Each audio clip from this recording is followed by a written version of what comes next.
En Guinée équatoriale, Théodora Obiang renforce son contrôle sur le gouvernement. Le président Teodoro Obiang Nguema Mbasogo a procédé, le 16 août, à un remaniement en nommant notamment un nouveau Premier ministre.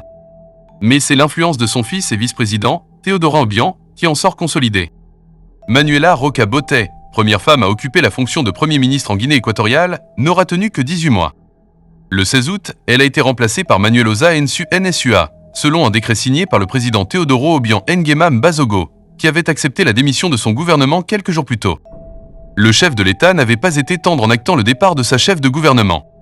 Il est évident qu'il y a une incapacité collective à apporter des solutions efficaces à des problèmes critiques tels que l'économie, la cohésion sociale et la lutte contre la corruption, avait-il déclaré.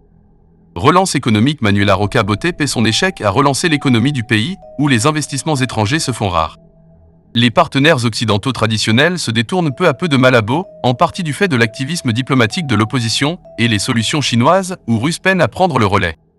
Souhaitant mettre l'accent sur la relance économique dans son nouveau gouvernement, Teodoro Obiang Nguema Mbasogo a un temps envisagé de nommer à sa tête celui qui était jusque-là ministre de l'économie et des finances, Lucas Abagan Chama.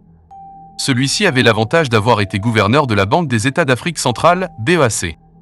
Mais, selon nos informations, Lucas Abagan Chama a finalement été écarté en raison de son penchant pour les partenariats avec les Occidentaux, lesquels n'ont plus le vent en poupe à Malabo, notamment en raison des déboires judiciaires de Teodoro Nguema Obiang, dit Théodorin, condamné en France dans l'affaire des biens mal acquis.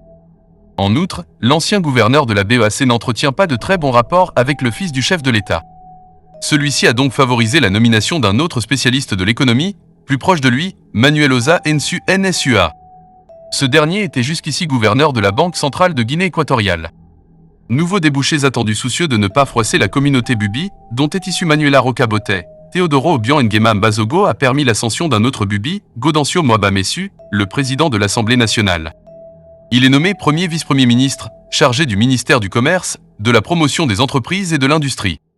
Alfonso Nsumokui, deuxième vice-premier ministre, chargé des droits humains, a lui été maintenu à son poste. Ce nouveau gouvernement, dont le nombre de membres a été restreint, aura la lourde tâche de redresser l'économie du pays et de trouver de nouveaux partenaires économiques, notamment en Chine et en Russie.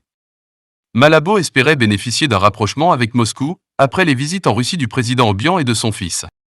Ceux-ci avaient plaidé auprès de Vladimir Poutine et de sa diplomatie pour l'organisation à Malabo d'un sommet Afrique-Russie, initialement prévu fin juillet ou début août 2024. Malgré les efforts des Obiang, y compris lors de la visite en Guinée équatoriale du président biélorusse, Alexandre Loukachenko, l'organisation de cet événement, dont la précédente édition avait eu lieu à Saint-Pétersbourg en juillet 2023, est toujours en stand-by, les autorités équato-guinéennes faisant face au silence de leurs homologues russes.